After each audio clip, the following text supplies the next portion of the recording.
పిల్లప్పటి నుంచి మీ నాయన నేను సావాసగాళం. అవకాశం వచ్చింది కాబట్టి చెప్తున్నా ప్రసాదరావు, మీ ఓడికి ట్రాన్స్ఫర్ అయ్యి ఆఫీసర్ గా మనం ఊరికి రావటం వలన మన వాళ్ళకి ఎంత లాభమో తెలుసా? గమనం ఉండవయ్యా, ఛాన్స్ దొరికిందని సన్మాన సభ పెట్టబాకు. వాడికి ఆనంద్ ఎట్లున్నావు? గురుగారు తాగండి, హ్యాపీగా కూర్చొని. నువ్వు తాగుతావా? సర్లే, అబ్బోడు పండగ అయినాక డ్యూటీలో జాయిన్ అవుతాడు. అందరికి తెలిసేట్టు నీ పేపర్లో రాయి. ఇంకో విషయం, కనం పండగ రోజున వేటను కోసి జనానికి నిరుటిలానే బంతి భోజనం పెడతా అన్నాం. ఎన్ని తెగుతున్నాయి?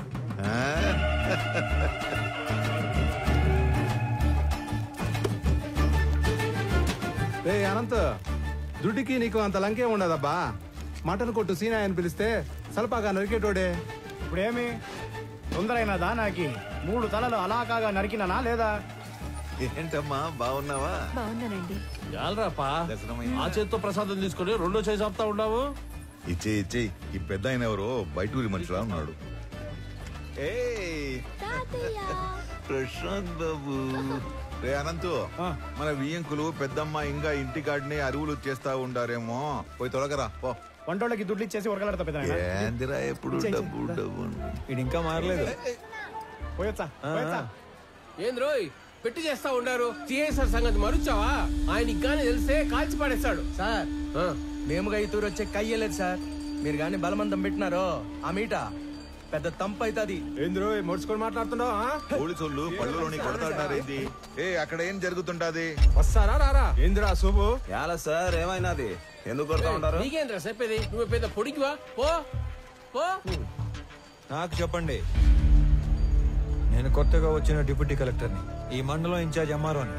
అభి, నువ్వు చెప్పు, మిమ్మల్ని యాదానికి కొడుతున్నారు పోలీసులు? ఇదేం కొత్త కాదనా? ఏ పండగ వచ్చినా వాళ్ళ పార్టీ అయినా ఇలా సిఐ మమ్మల్ని 4 రైతుకుని గుంజుకుని పోయి యాటకు పంపుతారు, వంట చేపిస్తారు. మాతో గొడ్డు చాకరీ చేపించుకొని పైసా కూలీయకుండా తరుముతారన్నా.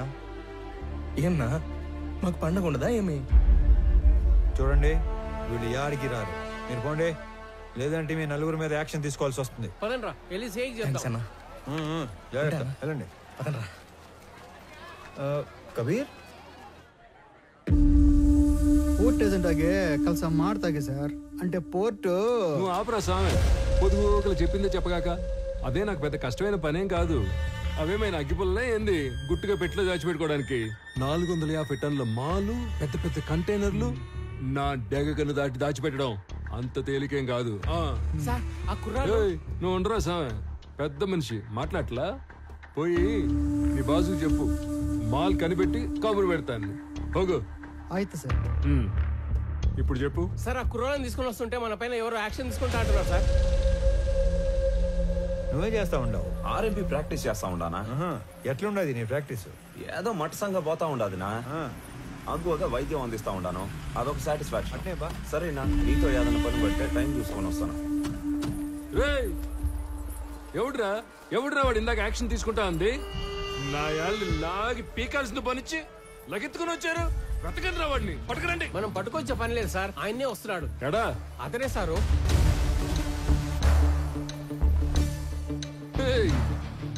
ఎవడురా స్వామి నువ్వు? అడ్డ పంచ కట్టుకుని ఆంతను చూస్తున్నావా ఏంది? మా వాళ్ళు 4 దొంగనాయాలు లాకెళ్ళబోతే అడ్డం తగిలేవంట. క్రిమినల్స్ ని పట్టుకోకుండా ఆపడం కూడా నేరమే, తెలుసా నీకు? తెలుసు. నీలాంటి పోలీసులు క్రిమినల్స్ ని నేరం చేసినప్పుడు పట్టుకునేది తక్కువ, అవసరం అయినప్పుడు పట్టుకునేది ఎక్కువ. ఏందిరా స్వామి నువ్వు మాట్లాడేదా? ఏడు నుంచి వచ్చావు? నీ మాటలు చెప్పించుకోవడానికి రాలే ఈడకి. నువ్వెంత యాక్షన్ తీసుకుంటావు అన్నట్టుగా. ఏంది నువ్వు యాక్షన్ తీసుకున్నదా? నువ్వు డిప్యూటీ కలెక్టర్ ఎంఆర్ఓ అయితే పోయి నీ ఆఫీసులో కూర్చొని స్టాంపులు కొట్టి సంతకాలు పెట్టుకో, పోలీసులతో పెట్టుకోగాక. చూడు, నేనేదో సర్టిఫికెట్స్ మీద సంతకాలు పెట్టుకుంటా, రేషన్ కార్డులు పంచుకుంటా ఆఫీస్లో మాత్రమే కూర్చునే రకం కాదు. As an executive magistrate of this sub division of the district, I'm responsible for operating preventive sections of code of criminal procedure. By the way, ఇక్కడ జరిగిన స్పెసిఫిక్ ఇన్సిడెంట్ లో I clearly observed violation of fundamental rights, which is a crime. Crime me police వాళ్ళే చేశారు కాబట్టి all of you. నేనా? will have to appear and explain your stand in my office if you extend this issue any further. Sir sir వాడు ఎంఆర్ఓనే కదా sir? అదేంది మిమ్మల్ని ఆఫీస్కి వచ్చి సమాధానం చెప్పంటాడే? ఎంఆర్ఓకి మనల్ని ఎంక్వైరీ చేసే పవర్స్ ఉంటాయేమి సార్? నాకు మాత్రం ఏం తెలుసు స్వామి. వాడు చెప్పిన స్టైలు పోసు చూస్తుంటే ఆ పవర్స్ ఏదో ఉన్నట్టే ఉంది. ఓ వేరే సార్, ఈ ఏటికి రికార్డింగ్ డాన్సులు మనకి లేకుండా చేశాడు. ఈ టూర్ రికార్డింగ్ డాన్స్ కి మనోళ్ళు తెచ్చిన ఈ పిల్ల మీ అందరి చేత సిగ్గు పుల్లాట ఆడిస్తాదే లేదండి. నేను తోటలోకి వెళితే పూలన్నీ పళ్ళు కొరుకుతాయి కుళ్ళుకొని. ఇంకా నా పేరు రాస్తే కాగితమే కళ్ళు తిరిగి పడిపోతుంది. అంత గొప్ప పేరా? అవును. ఏం పేరు నీది పాపా? సీసా. అవును. రామారావు, మొన్న పండగ అత్తగారింటికి వెళ్ళినప్పుడు మీ ఊరు కులుకు భజన డాన్స్ మిస్ అయిపోయావురా.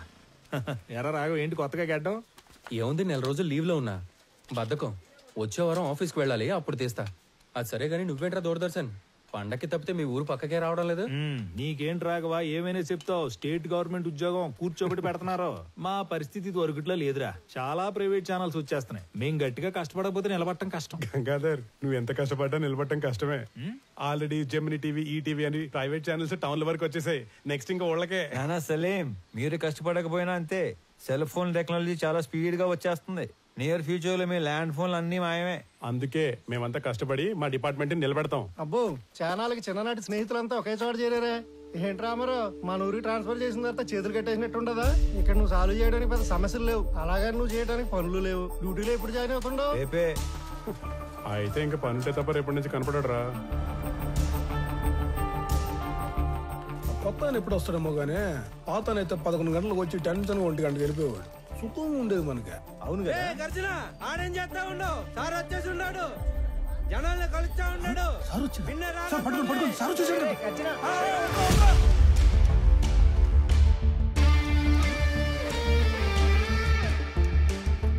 నమస్కారం సార్, నా పేరు గజ్జల శాంత్ స్వరూప్ సార్. ఎట్లంటే మీకెందుకు సార్ శ్రమ? నేను అందరిని బయటికి వెళ్తాను, మీరు పోయి ఆ సీట్లో కూర్చోండి సార్. నీకు కరెక్ట్ గా 15 నిమిషాలు టైం ఇస్తున్నా. స్టాఫ్ మొత్తం నా ముందు ఉండాలి. అందరూ వచ్చేసినట్టేనా? వచ్చేసారు సార్. నేను చెప్పేది 2 విషయాలు. ఒకటి, నేను ఛార్జ్ లో ఉన్న దగ్గర గుట్టలు గుట్టలుగా ఫైళ్లు, గుంపులు గుంపులుగా జనం అస్సలు ఉండకూడదు. ఉండాల్సింది ఐఎమ్ అండర్ పెయిడ్ అనే థాట్, అంటే జీతానికి మించి పని చేస్తున్నాం అనే భావన. 2, రెవెన్యూ రికార్డ్స్ లో మార్పులు చేర్పులు, రాళ్ల క్వారీ, గులక గుట్ట, ఇసుక రేవుల ఎన్ఓసీలు, బర్త్ అండ్ డెత్ నేటివిటీ సర్టిఫికెట్లు, ఆస్తి పన్ను వసూళ్లు, అంతస్తులు క్లియరెన్స్లు ఎక్సెట్రా లాంటి దక్షిణ వచ్చే పనులు మాత్రమే చేస్తే సరిపోదు.